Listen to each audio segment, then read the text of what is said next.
Apa kabar, Pak? Luar biasa, Tuhan Yesus. Iya. Haleluya, Tuhan Yesus dahsyat ya, Pak.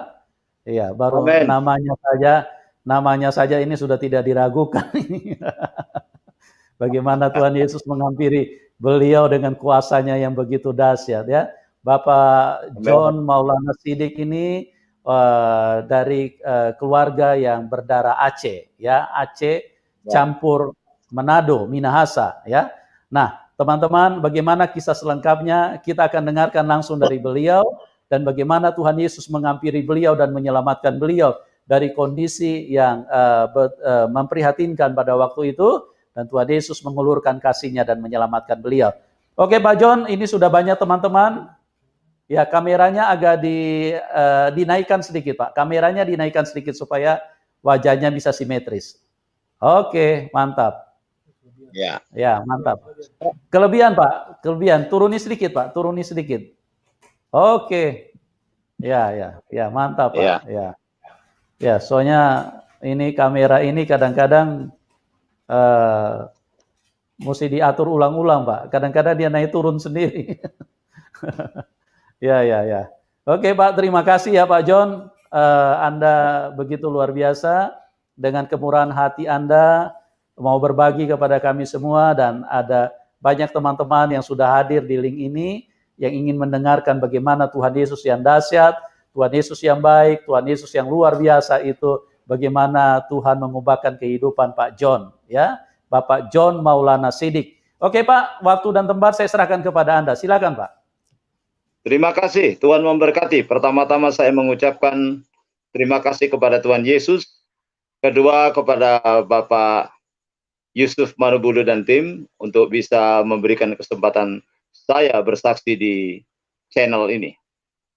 Bapak Ibu Saudara sekalian, saya akan memperkenalkan diri saya, John Maulana Siddiq. Nama asli dari papi saya yang berdarah Aceh, asal Bunge, dan mami saya berasal dari Sangir, dari Tamako, keluarga Manansang. Dan mereka dipertemukan di Sidoarjo, Jawa Timur, karena orang tua dari papi saya adalah Angkatan Laut. Menurut cerita, beliau adalah supirnya Sudomo. Dan orang tua dari mami saya itu Angkatan Laut juga, Edward Manansang, yang menjadi instruktur akabri di Moro Kerembangan, Surabaya. Nah, saudara kekasih dalam Kristus, waktu kecil saya disuruh ikut ajarannya papi saya. Saudara tahu bagaimana orang Aceh kalau sudah berada di dalam agamanya. Tetapi itu pun dia tidak mengajarkan sepenuhnya sama saya. Karena saya ditarik dari dua sisi. Kepada opa yang ada di daerah Sangir, Kristen, dan kadang-kadang ditarik ke papi ke Islam. Tapi sejujurnya tetap kami dibilang agama Islam, tidak Kristen. Bahkan mami sempat menjadi mu'alaf. Saudara, berjalan waktu, saya melihat papi dan mami saya kurang akur. Karena tekanan harus menjadi mu'alaf. Kalau dulu belum ada jilbab, kerudung. Harus pakai kerudung. Keluar kemana-mana harus pakai kerudung. Dan di situ saya melihat papi saya arogan sekali. Apa-apa harus mengikuti aturannya dia.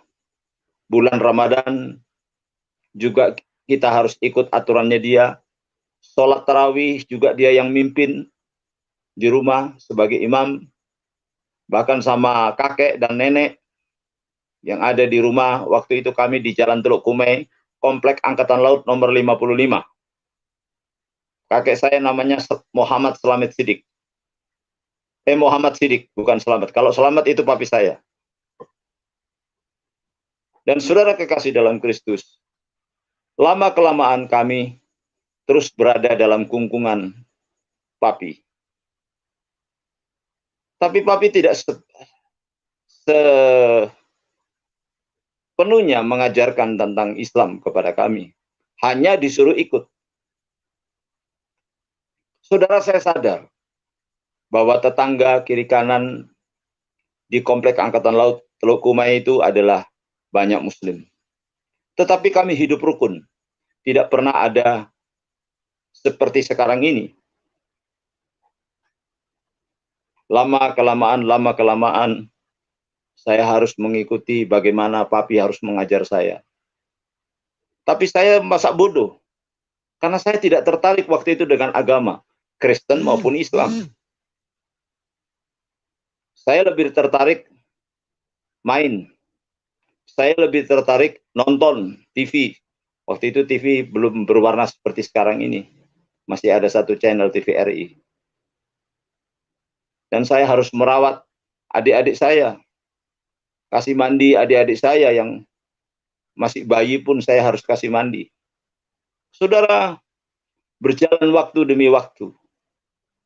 Kehidupan kami sekeluarga tidak ubahnya seperti kapal perang, kapal yang pecah, tidak teratur kehidupannya. Baik papi, semau gue, kadang-kadang papi juga keras kepada anak-anaknya. Saya disekolahkan di sekolah Mujahidin dulu di Perak, Tanjung Perak, SD saya di situ. Dan saudara kekasih dalam Kristus, saya berpikir, apakah ini hidup? Apakah ini hidup? Sehingga saya melihat kekerasan dalam rumah tangga. Papi memukul mami, sampai mami lari. Dan saya tidak tahu juntrungnya kemana mami. Kemudian saya harus merawat adik-adik saya. Kalau papi kerja.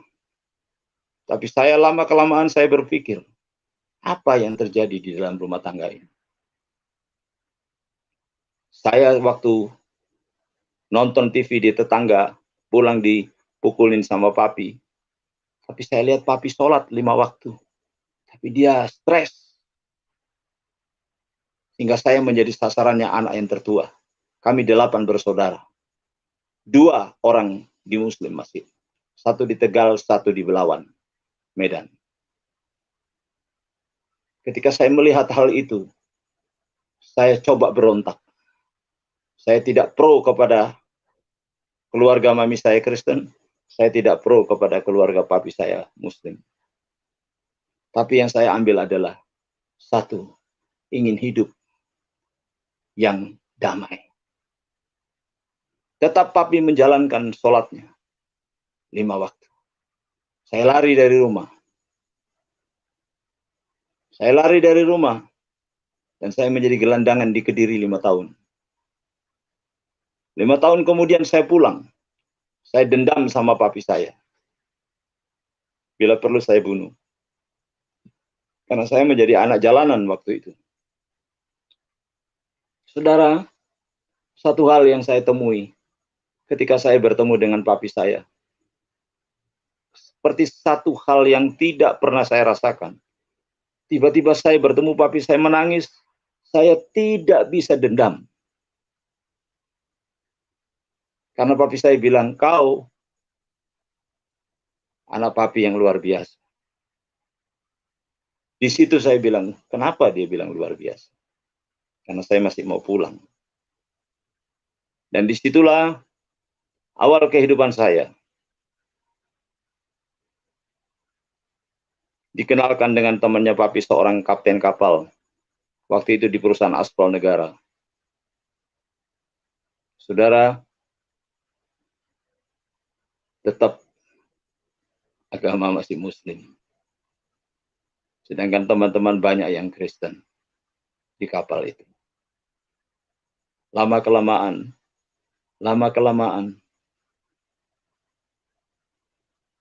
kapal saya land timur-timur, Dili, Kupang, Surabaya. Dari situ saya melihat papi yang semakin memperhatikan saya untuk masa depan saya. Saudara, pada waktu itu datang tawaran dari iparnya mami, seorang kapten kapal juga. Beliau adalah orang Sangir, seorang marga Harinda, mencoba membujuk papi saya untuk supaya bisa bergabung dengan mereka. Tapi papi saya kekeh tidak mau bergabung. Tapi waktu berjalan terus, saya masih kerja di kapal. Dan saya belum terima gaji di kapal sebagai volunteer. Singkat cerita, saudara. Setelah saya diangkat menjadi kelasi, saya akrab dengan papi saya. Setiap apa yang dia minta, saya kasih. Karena dia sudah bilang, John, papi sudah kesulitan kerja sekarang. Ya nggak apa-apa, papi. Tapi dia tetap jalankan 5 waktu. Suatu saat dia panggil saya, John, papi ditawari untuk dibaptis, tapi papi belum bisa terima. Dia menolak dengan halus.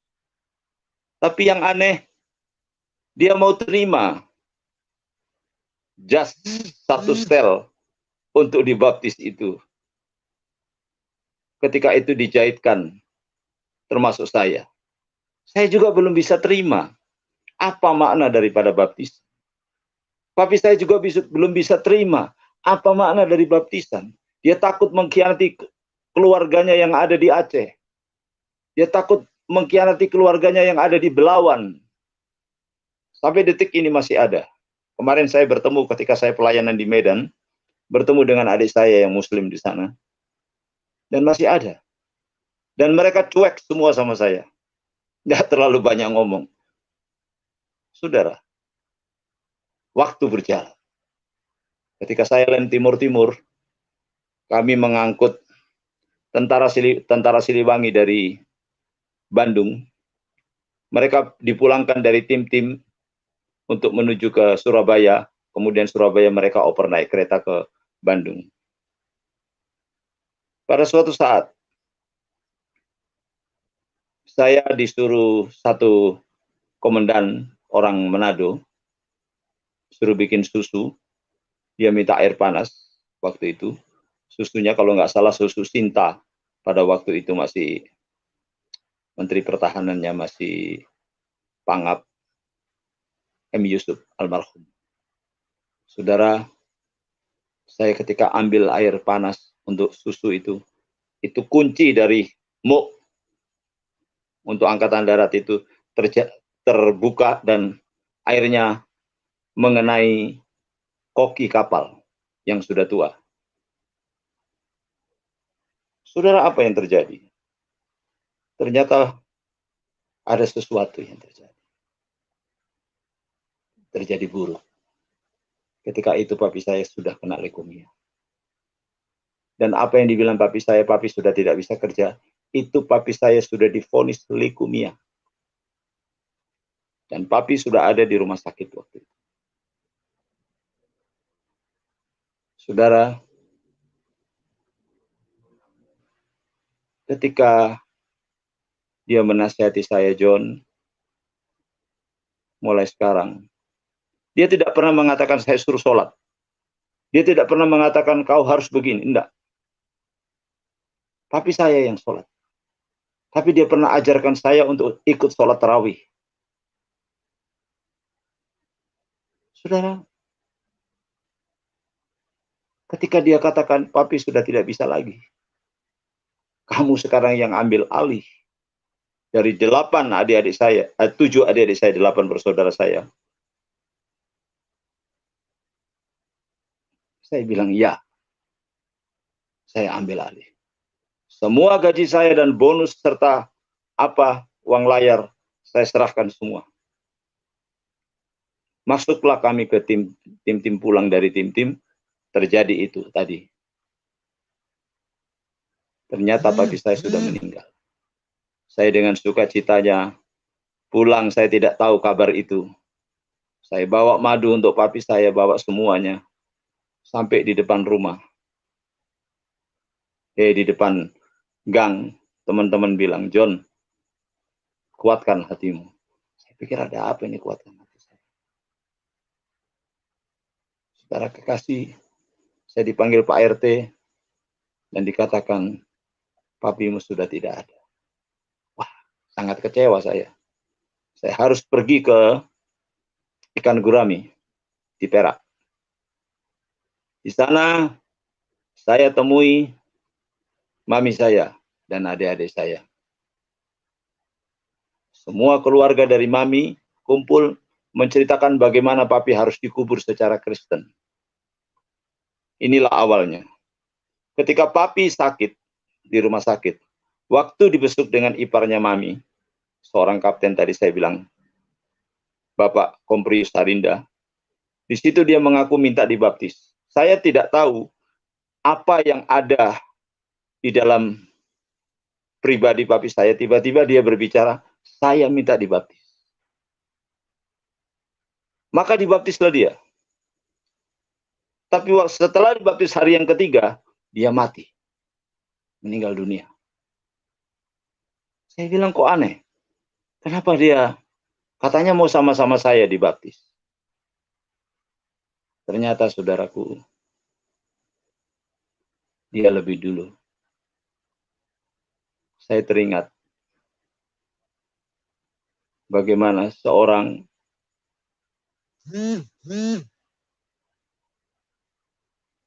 penjahat di sebelah kanan Yesus.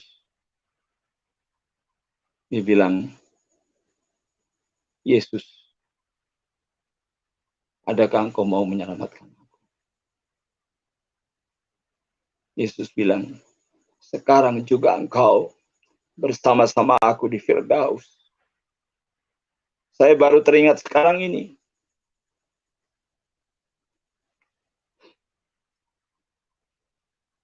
Saya berterima kasih. Papi yang luar biasa. Papi yang mendorong saya. Maka saya terus berlayar. Berlayar. Saya tidak pedulikan siapa. Tapi hidup tambah rusak. Taulah orang kapal, saya tidak perlu sebutkan itu. Mabuklah segala, kalau mabuk sudah ada urusannya dengan A, B, C, D sampai Z. Maka adik saya yang satu diambil, yang dua ke Jakarta, yang dua ke masuk panti asuhan, yang dua tinggal lagi di rumah sama mami. Jadi saya harus menyerahkan seluruh apa yang saya punya di dalam gaji saya itu.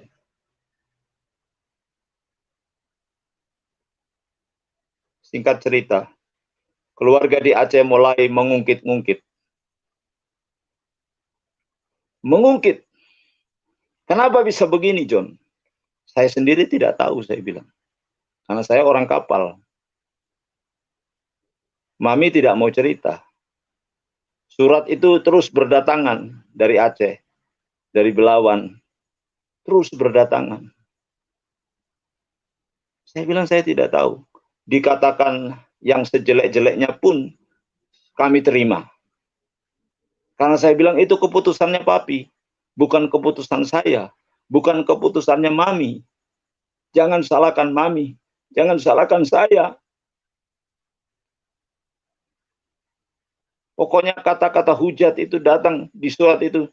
Saya bilang saya terima, tapi kami tidak balas. Percuma kami balas. Bahwa itu akan menjadi permusuhan buat kami semua. Singkat cerita, ketika saya sudah ada di kapal itu, saya sudah tidak kerasan. Karena itu tadi yang saya bilang, menjadi rusak. Saya ditawari pindah ke iparnya mami yang di satu perusahaan lain. Maka saya turunlah dari KM Bina Marga 1 di PT Sinar Maluku Shipping. Saya pindah ke perusahaan Karunrung atau sekarang bisa dikatakan Mahakam. shipping. Di situ pun saya dididik oleh om saya, diajak KOR. Saya mau-mau saja. Setelah saya pikir, kok begini? Saya kok mau? Ada apa? Tapi merasa sukacita. Saya bisa salurkan hobi saya sebagai cita-cita menjadi seorang penyanyi. Di KOR itu saya mendapatkan suara alto, suara dua. Jadi setiap pelabuhan kami harus nyanyi. Puncak, ketika saya pulang, saya lihat mami di rumah sedang bersekutu bersama ibu-ibu. Yang di aliran itu ada bahasa rohnya. Yang saya bilang ini persekutuan apa lagi? Doa apa lagi? Saya belum dibaptis pada waktu itu. Setiap pulang berlayar, pasti ada persekutuan di rumah. Puncaknya.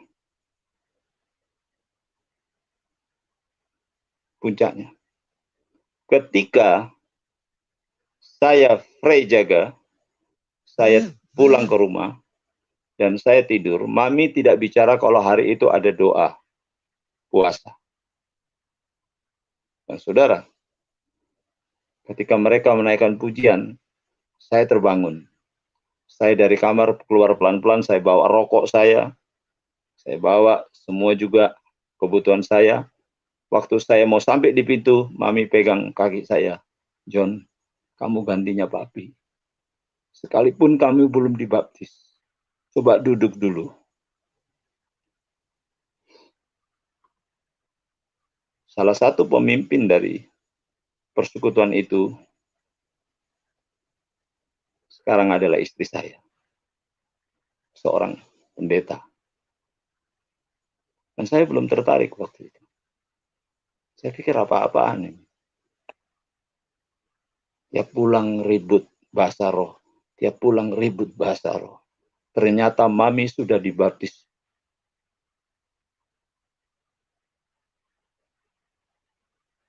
Dengan kelompok itu. Yang saya katakan kelompok itu adalah Gereja Penyebaran Injil Pusat Majalengka.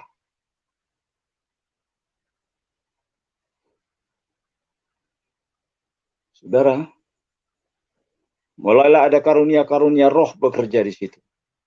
Dan ada satu pesan Tuhan dari seorang perempuan berkata, kamu berdiri dua kaki, satu di jalan yang berlumpur, tetapi satu di jalan yang kurang baik. Saya tanya, ada apa ini? Persekutuan apa lagi ini? Kok saya baru temui di kekristenan? Biasanya Beston di oma saya tidak pernah ada begini. Tidak ada suara-suara bahasa roh kayak begini. Saudara kekasih dalam Kristus, di situ saya mulai berpikir. Rasa tenang, rasa adem, rasa ayem. Setiap ada persekutuan, saya pulang itu, saya selalu menunggu selesai dulu, baru saya masuk. Ketika saya diajak doa malam, saudara, saya teringat papi saya. Coba papi masih ada. Dia bisa ikut doa-doa seperti ini. Tapi saya pikir itulah jalan Tuhan. Dia dulu untuk menghadap Bapa di surga. Singkat cerita lagi. Ketika saya mulai diinjili oleh Bapak Pendeta Luhut Panggabean, sekarang ada di daerah Bekasi kalau tidak salah. Kemudian juga oleh Bapak Pendeta Gideon Sukardi sekarang yang ada di Denpasar. Mereka menginjili saya. Mereka mengajak saya untuk sekolah Alkitab. Saya bilang, saya nggak tahu mau apa, saya bilang. Sudahlah, Pak Gideon Sukardi ini juga mantan Muslim. Kemudian datang Pak Silas Heru Mulyono yang ada di Bone-Bone, Sulawesi Selatan. Mereka yang menginjili saya. Tapi saya diam saja. Saya tidak ada reaksi. Ketika saya berlayar lagi. Step yang kedua. Saudara, saya rindu untuk berpuasa. Saya rindu mengatakan kepada Tuhan, di mana masa depanku Tuhan? Masakan Engkau biarkan aku di laut terus, dihantam ombak. Saya tidak bisa menikmati di darat.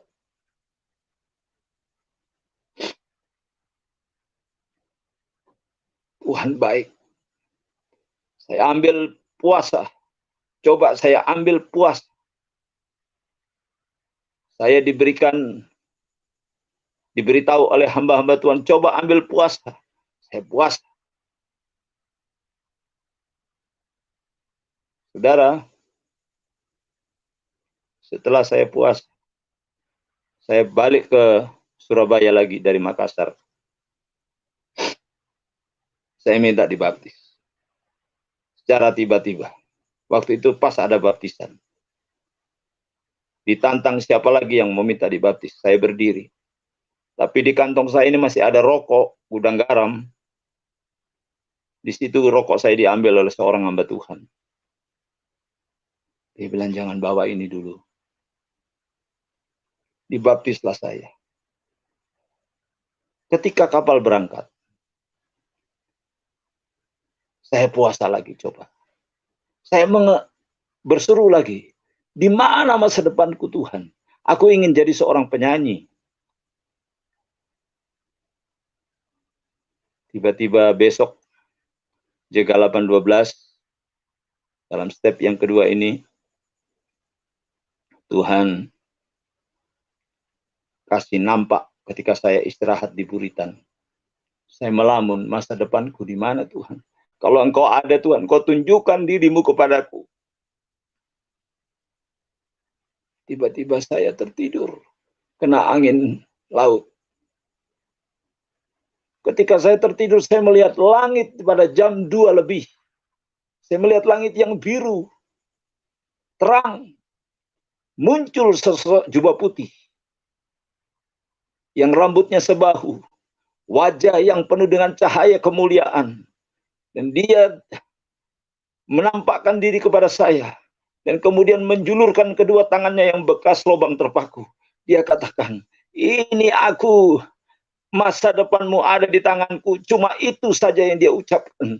Tidak ada kata lain. Saya tidak tahu masa depan yang bagaimana. Saya tidak pernah bercita-cita menjadi pendeta. Saya tidak pernah bercita-cita untuk melayani pekerjaan Tuhan. Semakin saya pulang, semakin persekutuan itu mengganggu saya.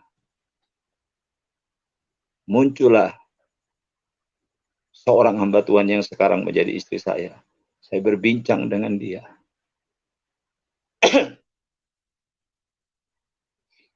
Saya katakan, boleh saya antar kamu pulang ke gereja? Boleh. Disitulah saya mulai bilang sama Tuhan, Tuhan, aku inginkan dia menjadi istriku. Supaya aku pun bisa dibimbing, dibina. Tapi tidak pikiran melayani, hanya dibina. Ketika kami kawin, bagaimana saya bisa menikah dengan dia? Saya ketinggalan kapal. Gara-gara antar ini pendeta satu. Ketinggalan kapal saya dipecat. Tapi puji Tuhan, itu jalan Tuhan. Saya antar jemput dia untuk melayani pekerjaan Tuhan. Di situ saya melihat, tidak seperti sekarang pendeta-pendeta, bajunya bagus-bagus, sepatunya bagus-bagus. Dulu kasihan, tidak diistrika. Sepatunya mangap kayak buaya yang lapar itu. Terus tadi saya katakan saya ditawari.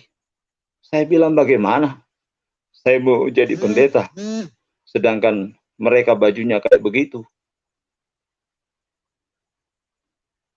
Maka kami ambil kesepakatan bersama seorang pendeta perempuan ini. Saya lamar dia, dia mau. Saya ajak menikah dia, dia mau. Saudara, di situ saya belajar mengiringi istri melayani pekerjaan Tuhan dari kampung ke kampung, dari rumah ke rumah, memberitakan firman Allah. Dan saya mulai diketawai oleh teman-teman kapal, apa yang kamu kerjakan, kamu menjadi pengangguran begitu. Setelah saya terima Yesus. Bukan hanya teman-teman di laut, teman-teman di darat pun yang biasanya ngajak ngumpul-ngumpul untuk mabuk, sama perkataannya yang tidak membangun dan melecehkan saya. Saya katakan, tidak apa-apa. Kalian mau bilang apa, terserah.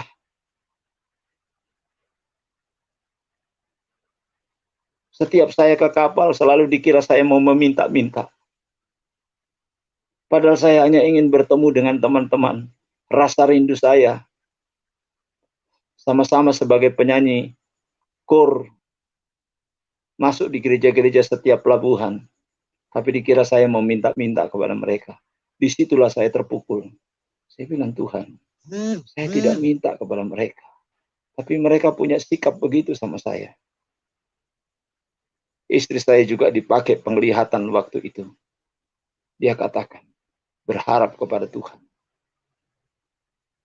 Kemudian saya, pernikahan itu, saya dinikahkan oleh pendeta John Bega, yang saat ini ada punya gereja penyebaran Injil Elusai di Surabaya. Suami istri inilah yang menikahkan saya, yang membangun iman saya, untuk saya supaya saya tetap berharap kepada Tuhan, tidak berharap kepada manusia. Saya disuruh tinggal di gereja. Saya harus mengerjakan banyak pekerjaan di gereja. Mungkin hamba-hamba Tuhan yang sudah jadi pengerja itu sudah tahu bagaimana. Tapi di situ saya digembleng oleh Bapak Pendeta John Bega. Saya diajarkan bagaimana melayani Tuhan tidak berharap manusia. Menjadi worship leader, menjadi pemain musik. Kemudian saya diajak kebaktian kebangunan rohani, baik di Makassar, baik di Jawa Barat, baik di Jawa Tengah, baik di mana-mana. Di Ambon juga pernah. Saudara, saya merasakan di situ bagaimana Tuhan gembleng saya. Tantangan yang saya hadapi adalah orang dalam sendiri. Persaingan sesama hamba Tuhan.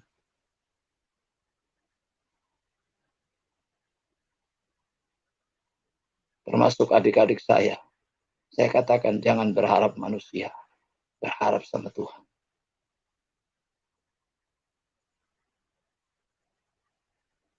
Step ketiga, ketika saya mengalami banyak hal mujizat yang saya rasakan.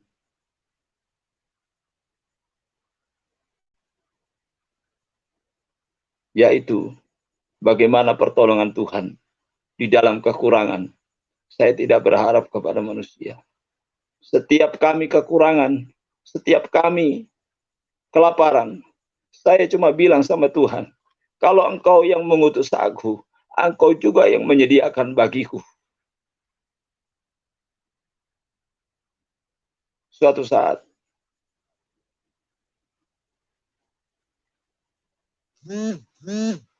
ketika saya kekurangan, ada seorang anak Tuhan meminta pelayanan kami. Saya ajak pemain musik, pemain drum, almarhum sudah. Saya ajak naik angkot di daerah Tandes, Surabaya. Waktu kami ke sana, saudaraku, saya terlambat datang, mereka pergi ke dukun. Jadi uang 1.000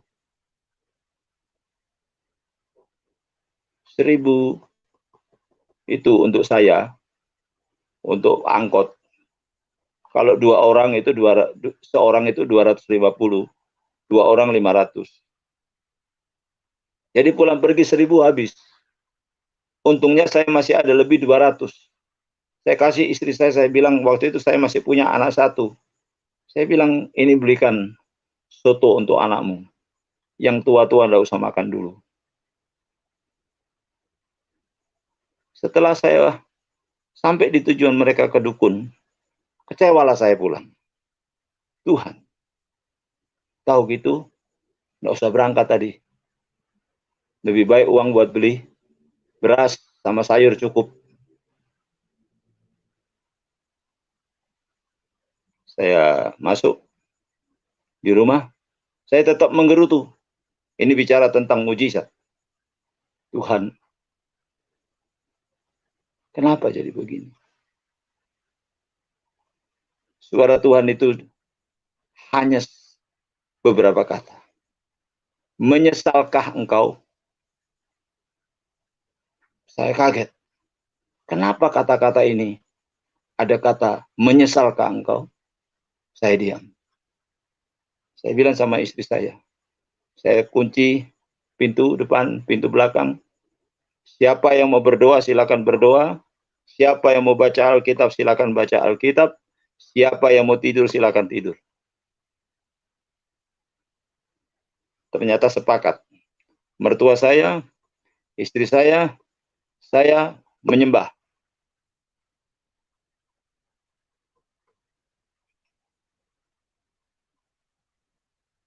Saudara, saya di dalam bahasa roh tidak pernah ada penumpangan tangan dari pendeta manapun. Karena saya mengalami itu waktu masih saya kerja di kapal.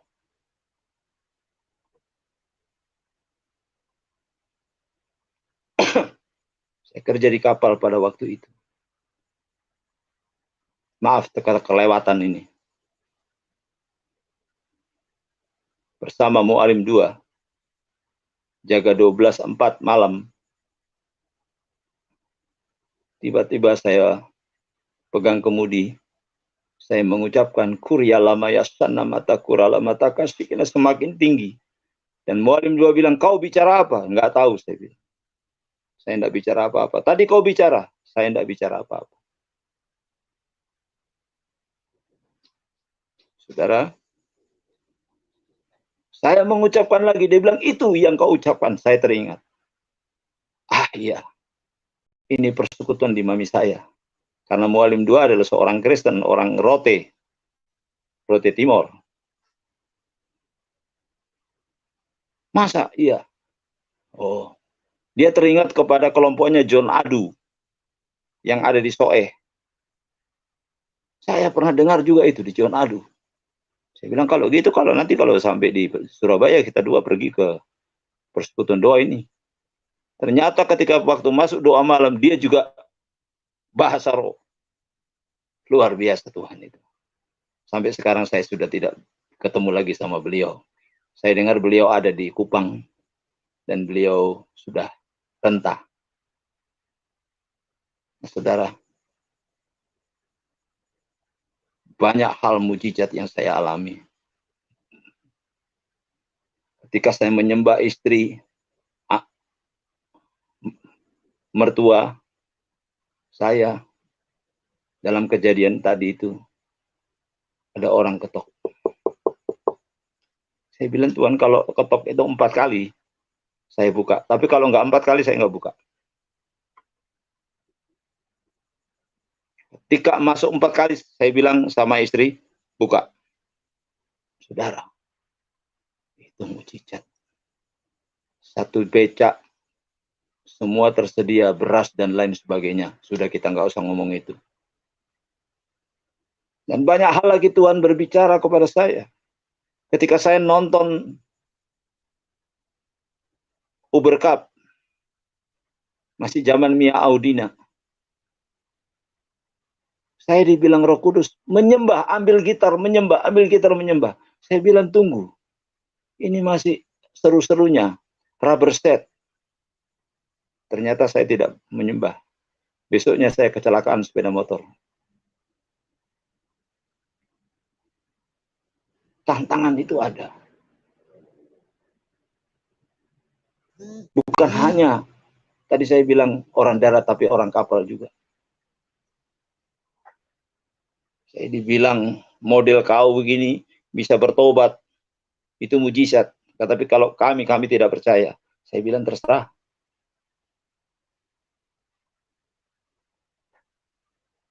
Bahwa Tuhanku itu luar biasa. Semakin tantangan demi tantangan datang.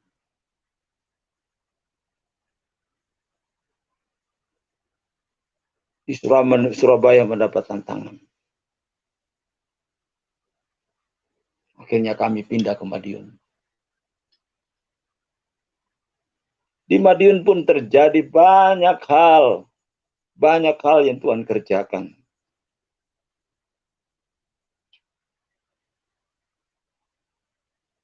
Mulai dari anak 1, anak 2, anak 3. Saya punya 3 anak. Nomor 1 perempuan, nomor 2 perempuan. Nomor 3 laki-laki.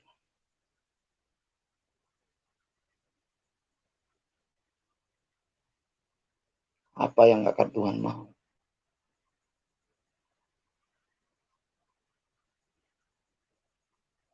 Saya bilang, Tuhan, kalau aku melayani pekerjaan-Mu, Engkau akan buka semuanya. Karena saya masuk dalam step keempat. Ketika masuk di kota Madiun, itu kami tidak punya apa-apa. Kontrak rumah pun 1 kamar. Saya, mertua saya, istri saya, dan 3 anak saya. Tapi yang hebat, istri saya jualan kue yang dulu masih tahun 95 100 rupiah.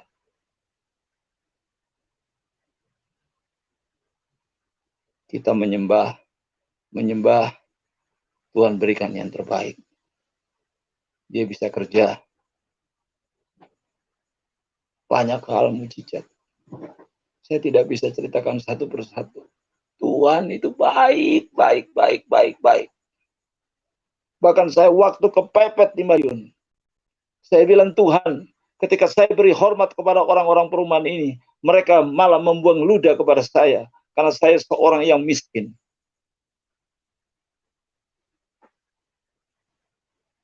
Tapi Tuhan bukakan luar biasa. Saya menyembah. Habis menyembah saya tidur. Saya mimpi. Di perjalanan saya malam itu, naik sepeda motor, lampu menyala. Ketika sampai di suatu saat di tengah jalan yang lain, lampu sepeda motor itu mati dan terjadi gelap gulita. Maka saya berteriak, dalam nama Tuhan Yesus. Di dalam mimpi itu, dalam nama Tuhan Yesus. Dalam nama Tuhan Yesus. Saudara, terjadi satu seperti di dalam gedung yang ada, gedung opera yang ada layarnya, terbukalah itu layar. Dan di situ penuh dengan orang menaikkan kor puji-pujian yang luar biasa. Dan itulah tanda Tuhan membuka pelayanan saya di Madiun. Saya jualan kopi berserta dengan 2 orang teman saya yang Muslim. Tapi apa yang terjadi? Mereka menipu saya. Tapi di situ saya bersyukur. Kalau saya nggak jualan sama mereka, saya tidak dikenal. Karena ketika saya bergantian jaga warung, saya ke belakang untuk menyembah. Tapi di situ ada seorang anak Tuhan yang mendengar penyembahan saya. Dan dia berkata, siapa itu yang ngidung katanya. Oh, ada teman saya, Pak. Dia tidak beranjak dari tempat duduk warung itu. Dia menunggu saya. Setelah saya datang, teman saya bilang, ini orangnya, Pak. Saya ditanya, dari gereja mana dan lain sebagainya. Saya bilang, saya masih perintisan di sini, Pak. Dan dia menawarkan, bagaimana kalau doa di tempat saya? Saya bilang, oke. Saudara, yang saya tahu, Tuhan itu ada.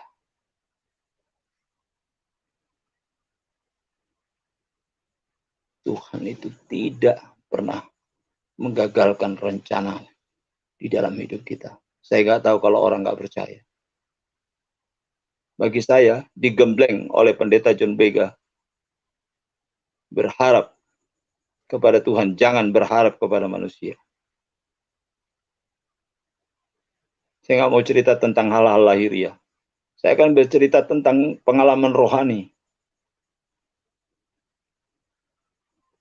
Banyak hal yang saya alami.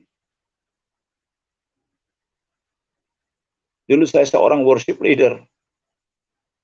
Kalau mendoakan orang sakit dengan saya ajak pujian saja, orang itu sudah sembuh. Bukan hanya di Denpasar, bukan hanya di Makassar, bukan hanya di Surabaya, di Madiun, dimanapun saya berada. Itu karunia yang Tuhan berikan kepada saya. Setelah saya mengalami pelayanan demi pelayanan,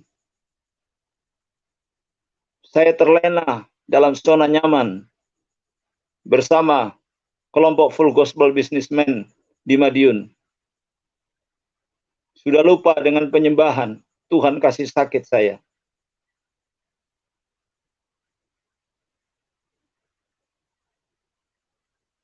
Bagaimana Tuhan kasih sakit saya dengan diabetes, jantung, kolesterol.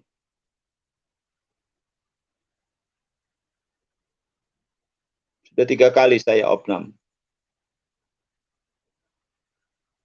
Saya katakan Tuhan itu hidup.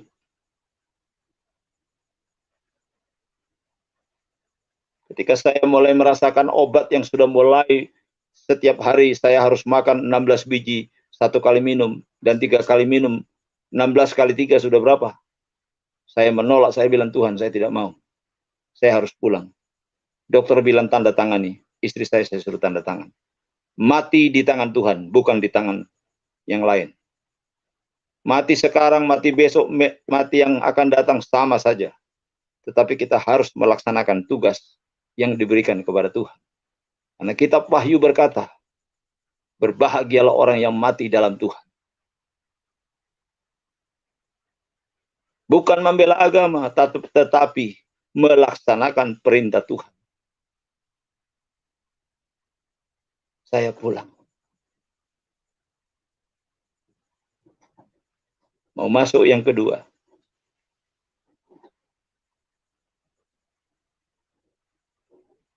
Waktu itu saya tidak punya uang sama sekali. Saya hanya bilang sama istri saya, izinkan saya menyembah. Saya menyembah. Nafas yang ngos-ngosan, jantung yang mulai kumat. Lagunya Insinyur Niko. Mujizat masih ada. 9 kali saya menaikkan pujian itu, saya dipulihkan luar biasa. Mujizat terjadi. Tapi yang ceroboh, sekali lagi, saya makan tidak teratur.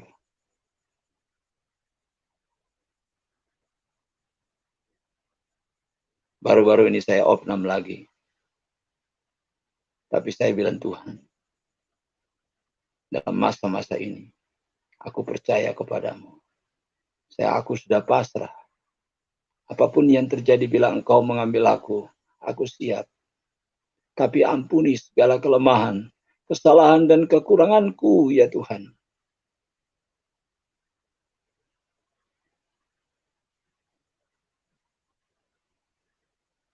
Ketika saya ibadah pernah dilempari. Ketika dilempari, saya bilang Tuhan, adakan satu pembelaan yang luar biasa. Saudara tahu yang melempari siapa? Anak-anak pesantren di Surabaya.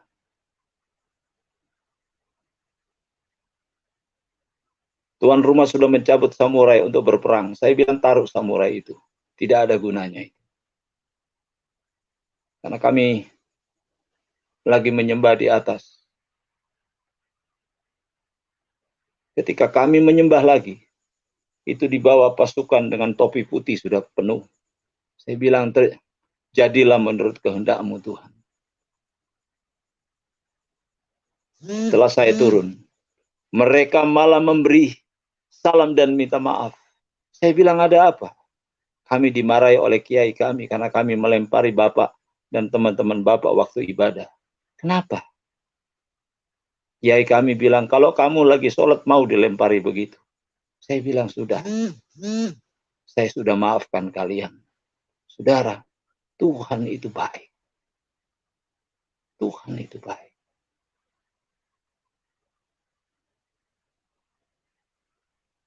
Banyak hal. Jangan bilang Tuhan tidak ada.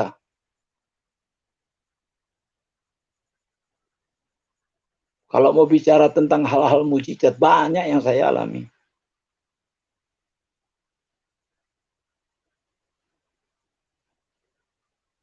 Hanya satu. Lakukan apa yang menjadi kehendaknya. Apa? Persembahkan tubuhmu sebagai persembahan yang hidup, yang kudus, dan yang berkenan kepadanya. Itu adalah ibadahmu yang sejati. Bawa jemaat itu dipertunangkan dengan Tuhan. Jangan percantik gereja, percantik jemaat supaya tidak bercacat celah di hadapan Kristus. Bukan gereja yang kita percantik. Gedung maksud saya. Saya selama ini, saya bilang Tuhan kasih gereja saya bersyukur.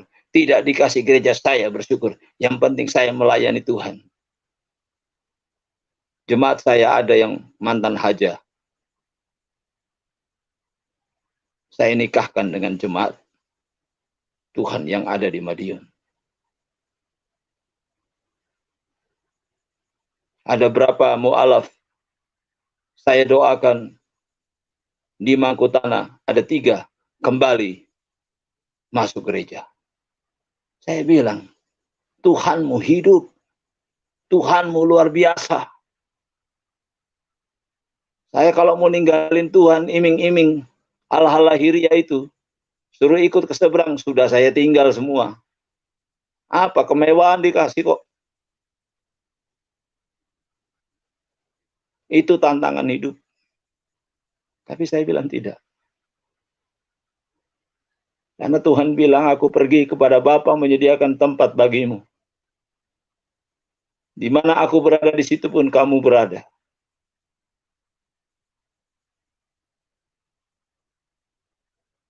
Jangan kejar tentang hal-hal lahiriah, kata Paulus. Kalau tentang hal-hal lahiriah, aku lebih lagi. Bukan seolah-olah aku telah menganggap diriku sempurna. Di kitab Filipi pasal 3. Tapi Tuhan mau kita melakukan apa yang menjadi kehendaknya. Kitab Ibrani 10, itu di dalam ketekunan dia berkata, persembahan syukur, persembahan korban yang lainnya engkau tidak kehendaki, tetapi engkau telah menyediakan tubuh bagiku.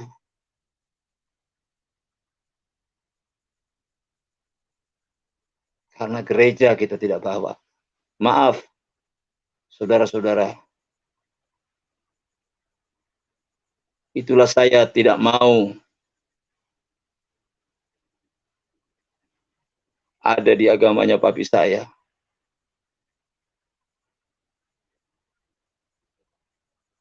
Karena saya dapat tawaran itu, suruh kawin.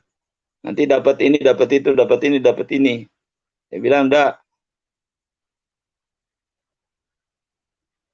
Saya sudah puas pada waktu saya kerja di kapal, nakalnya saya. Tuhan baik.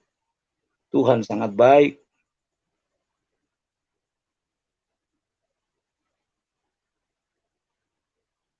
Banyak hal. Sampai detik ini. Dalam keadaan pandemi begini. Tuhan luar biasa.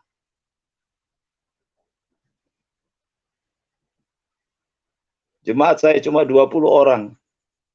Tidak banyak. Tapi saya bersyukur. Mereka setia. Mereka tidak mau ke gereja-gereja lain. Dan saya tidak mau mengambil jemaat gereja lain. Kalau beribadah saya oke. Tapi jangan mengaku jemaat di tempat saya. Kamu adalah jemaat Tuhan. Puji Tuhan, saya bertemu dengan orang-orang yang luar biasa.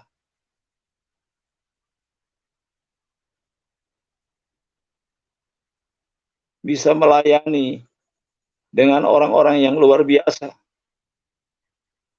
Bagaimana saya menginjili seorang yang dulunya adalah seorang teroris.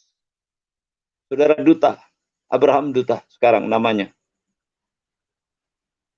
Dulu ketemu saya dikira ini intelijen. Saya ajak ke Bali yang pertama. Saudara, saya katakan, saya seorang pendeta, bukan seorang intelijen. Kalau kau mau bilang saya intelijen, memang saya intelijennya Tuhan Yesus. Untuk membawa kamu kepada Kristus. Saya didik dia pelan-pelan. Saya didik dia pelan-pelan. Jadi kalau dia mau share tentang Alkitab, ayo kita share. Saya bilang, Duta, saya selalu terbuka buat kamu.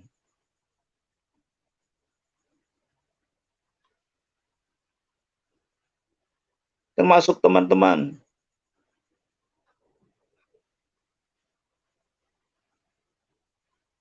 Jadi yang perempuan tadi, mantan haja ini, saya share sama dia tentang Al-Quran.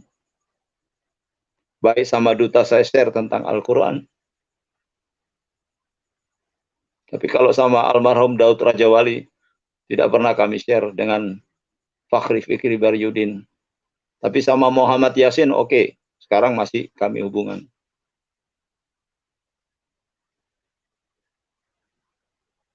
Walaupun saya pernah datangkan Saifuddin Ibrahim di Madiun, tantangannya sangat besar. Saya dibilang kalau nggak lapor ke Kodim akan diangkat Kodim. Saya bilang tidak. Ini untuk kalangan sendiri. Ternyata gereja-gereja besar nyesel. Kenapa kok saya nggak ditempati? Kamu mau ditempati, kamu takut.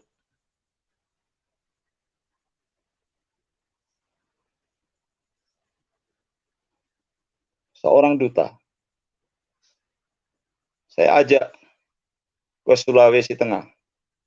Di daerah Tentena dan Pendolo.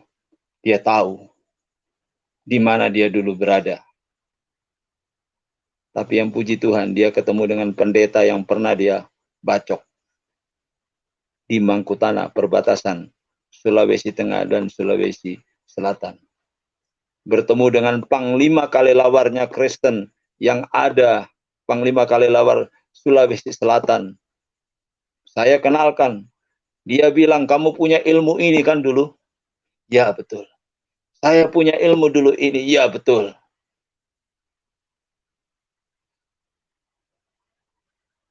Di Toraja. Kami bilang coba bersaksi berdua di gereja. Betul, mereka bersaksi berdua di gereja. Mereka cerita serang ini, serang situ, serang sana, serang sini. Puji Tuhan, sekarang saudara Duta yang mantan teroris, ya, salah satu pembakar gereja di Tasikmalaya, salah satu pelaku atau pemimpinnya bertobat dan sekarang sudah menjadi pemberita Injil. Beliau ada di Ngawi sekarang. Saya dengar Pak Yusuf mau datangkan dia. Salah satu anaknya ada di pondok pesantren, saya tidak usah sebutkan, besok aja Pak Duta yang menyebutkan. Jadi saudara, penginjilan kita bukan penginjilan menjelekkan, tapi kita mau memahami daripada kehidupan ini. Saudara, saya hidup luar biasa di dalam Tuhan. Dan Tuhan selalu melindungi saya. Di dalam kampung ini di Madiun, yang Kristen cuma saya sebagai pendeta dan sebelah saya sebagai orang Katolik. Yang lainnya Muslim dan ada pondok pesantren di daerah saya. Saya nggak takut. Karena saya tahu saya datang membawa damai. Demikian kesaksian saya. Tuhan memberkati. Haleluya, luar biasa. Ya, bagaimana Tuhan hadir di dalam kehidupan Bapak John Maulana Siddiq. Sesuatu yang di luar nalar kehidupan manusia, di luar prediksi. Tapi itulah Tuhan. Ya, yang pertama yang sangat unik, yang sangat luar biasa dari Tuhan Yesus, kasih-Nya. Kasih-Nya yang tidak terbatas, ya. Yang kedua kuasanya yang sangat melampaui akal manusia. Tuhan Yesus bisa menghampiri siapapun dan bisa menyatakan diri untuk supaya orang-orang bisa mengenal Tuhan. Dan Tuhan Yesus adalah pribadi yang benar-benar ilahi. Karena setiap kali datang kepada seseorang, Tuhan Yesus tidak pernah marah-marah seperti kayak orang yang pengen balas dendam. Bahkan orang-orang yang meninggalkan Tuhan pun tetap dikasihi Tuhan. Orang-orang yang berlatar belakang menghina Tuhan, ya. Pak, apa hidupin YouTube ya Pak? Atau soalnya dubbing suaranya Pak? Coba Pak John. Ya, halo. Ya, teman-teman ini maaf ya, Pak John terputus sebentar. Ya, coba diupayakan untuk bisa tersambung lagi. Ya, coba dihubungi lagi supaya bisa ini. Itulah Tuhan Yesus, kasih-Nya begitu luar biasa. Sulit untuk kita cerna. Sekalipun orang yang latar belakang yang berbeda agama, yang mungkin menghina Tuhan, yang berburuk sangka kepada Tuhan. Dan itu semuanya sudah tertulis di dalam firman. Paulus bukan saja menghina, tapi Paulus juga adalah pribadi yang sangat jahat kepada Tuhan Yesus. Lewat umatnya, orang-orang Kristen dianiaya secara besar-besaran. Ditangkap, dipenjara, bahkan ada yang dibunuh. Tapi Tuhan Yesus waktu datang kepada Paulus, Tuhan Yesus datang dengan kasih-Nya. Itulah yang tidak bisa dibantah oleh siapapun. Dia bukan manusia. Dia hanya menjadi manusia karena untuk proses penebusan. Dia bukan manusia. Karena kalau dia manusia, dia sudah marah-marah waktu datang kepada orang. Kepada Paulus paling minimal mungkin Paulus digaplok atau ditempeleng atau mungkin dibanting supaya pingsan aja Paulus itu. Tuhan Yesus tidak berkata, "Kenapa kau menganiaya? Kau kurang ngajar kau nih Paulus ya. Kau tidak tahu aku ini Tuhan." Tuhan Yesus tidak datang seperti itu. Tuhan Yesus datang dan menunjukkan kasih-Nya. Sehingga Paulus dengan begitu diubahkan Tuhan, dia berkata, di antara orang-orang berdosa akulah yang paling besar dosanya, karena aku telah menganiaya jemaat Tuhan. Aku telah menyiksa mereka, aku telah memasukkan mereka dalam penjara. Itulah Tuhan. Tidak ada manusia yang punya kasih seperti itu. Dia mengajarkan kepada murid-muridnya, kepada semua manusia, bagi siapapun yang membuka hati. Jikalau kamu ditampar pipi kirimu, berikan juga pipi kananmu. Berdoalah buat musuh-musuhmu. Berbuat baiklah kepada orang yang berbuat jahat. Tidak ada manusia yang bisa mengajarkan seperti ini, teman-teman. Kalau kita dengan kerendahan hati sedikit mau berpikir lebih luas, dari situ saja kita sudah bisa membuktikan bahwa ini bukan manusia seperti kayak yang lainnya. Dia adalah Tuhan yang Maha Kuasa, yang hanya datang dalam tubuh manusia untuk melakukan penebusan. Dia bukan manusia Dia bukan sekelas nabi, dia bukan sekelas rasul, ya.